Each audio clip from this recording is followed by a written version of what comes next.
Alright guys, so in this video we'll be implementing the JSON web token, which is a token which whenever we are signing in or registering a user. So it is always good practice to use JSON web token just for the sake of authentication by the actual user. Alright, so this is a sample token which we get from JWT. Okay, so this basically has three components. One is the header, one is the payload, and the signature. Alright, so the header contains the algorithm which is used to hash the particular data. Alright, and also the type, which is JWT, and payload is the main thing which contains the encoded data. Alright, so that is whatever the information you pass in, okay, that will be sending in the user ID as far as our application is concerned. Alright, and also a verification signature. Okay, so whatever the signature, just for an extra layer of security, okay, that also will be configuring. Okay, so this is about JWT, and this is basically used to prevent any kind of access to any protected routes or anything. So if the user does not have a token, okay, so he or she is not allowed to access that particular route. So we are going to implement that based on JWT. So now let's go ahead and install the JWT in our application. Okay, so now let's open our terminal and make sure you're in the server directory. All right, and let's install the package called JSON web token, all in one word. All right, so let's hit enter. Now let's go to the login user controller and create a token based on the user ID that is stored in the database. All right, so let's create a variable. Okay, so right below this. Okay, so let's call it token and set that equal to JWT. First of all, we need to import that. Okay, so let's import JWT. Okay, so it's a default export which is coming from JSON web token. Okay, okay, so web token. Okay, so now let's bring in the JWT. Okay, and this has a method called sign, which will sign in the token based on the particular value that you send in. Okay, so this is the payload that you will be sending it. You can just send whatever you want, which needs to be hashed. All right, so we need to hash the user based on its ID. So user ID, I can just call it like that and set that equal to user dot underscore id. Okay, so that's the id which is stored in MongoDB. Okay, and now we need to provide a secret key. Okay, so that secret key could be anything of your choice, so you can just go ahead and create one of them. Okay, so I'll be creating that now. So in your .env file, you can just call this jwt underscore secret.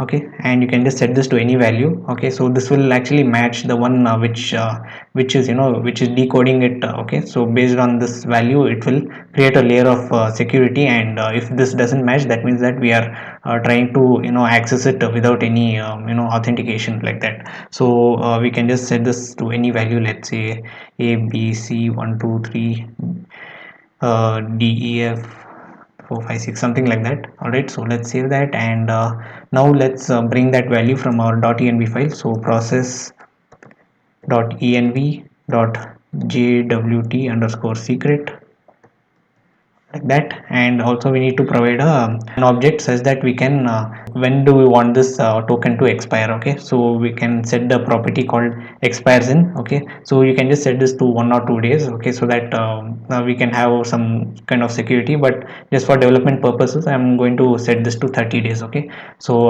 whenever we are like in production, we can just change this value to a decent time. So now let's go ahead and like actually we won't be sending this token with the response. Okay, so that's actually that's the bad way of doing that, because when we before we used to do that, we used to store this in local storage, and that used to be a security issue when you're building such large scale apps. Okay, so it is always secure when you store it in a HTTP only cookie. Okay, so that we will be doing it right now. So we are going to set this inside a cookie, so we can do that by res.cookie. All right, and then we are going to give the name of let's say JWT. all right, and we are going to then pass in this particular token, all right. So token, and now we need to pass in some options, all right. So we need to set this to HTTP only, okay, and set the value to true, okay. And next we want to make this secure, okay, secure. And actually I only want to make this secure in production, okay, and not in development, because we do not have the HTTPS, okay, in development. So when we are pushing it for production, when we have a real website, like which is secure, then we want to make that to true, okay. So I can just say process dot env dot node node underscore env that we actually set in the earlier videos, all right. If that is not equal to development, all right.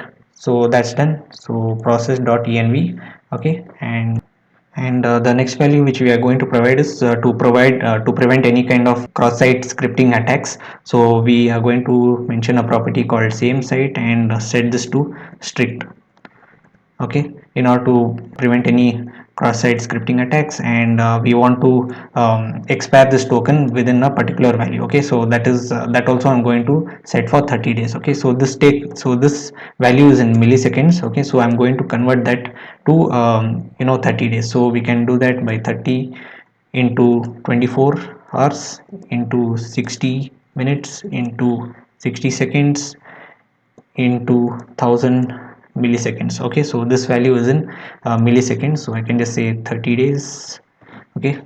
So that's done. And yeah, we are already set for now, and let's go ahead and test it out. So now if I log in through John's email ID and his password, so if I hit send, okay, so we get the response, okay. And also if we have a look here, you see we have one cookie that is by the name JWT that we actually set, and you see this particular value that it actually has, okay. So this is the encoded value that is basically hashed, okay, based on John's user ID, okay. So if I just copy this and go to the website of JWT and just paste this in, okay. So if I paste this, you see it has a user ID, okay. So this is the user ID of John, okay. So if I just copy and if I just go to MongoDB, and you can see that it ends with these letters CEAAB, okay. So that's what we are actually getting over here as well, CEAAB, okay. So that means that our particular user ID has been hashed. And also you can just see when it is actually expiring, okay. So that 30 days from the day I'm recording this video, all right. So so that's done. That's all we have actually set, right? And also this is HTTP only true, which we also set, and also this is secure to false, okay. So that's why that's because we are in development, all right.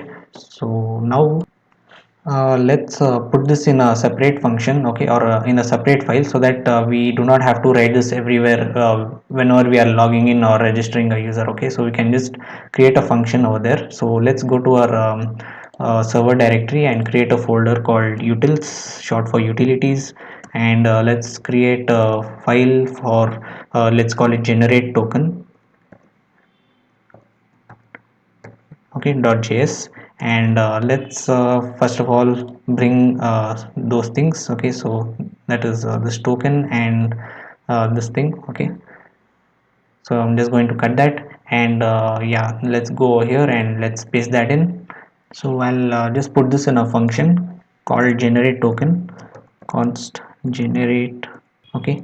And I'm going to pass in the response object, okay, along with the user ID, okay. So res and the user ID, okay. And this is a function, and let's put this entire thing inside the function, okay. So that's done. And now I just need the user ID, okay. So instead of this I can just write it just like this, okay. And just passing in the user ID that we are actually getting from the parameters. And let's finally export this, export default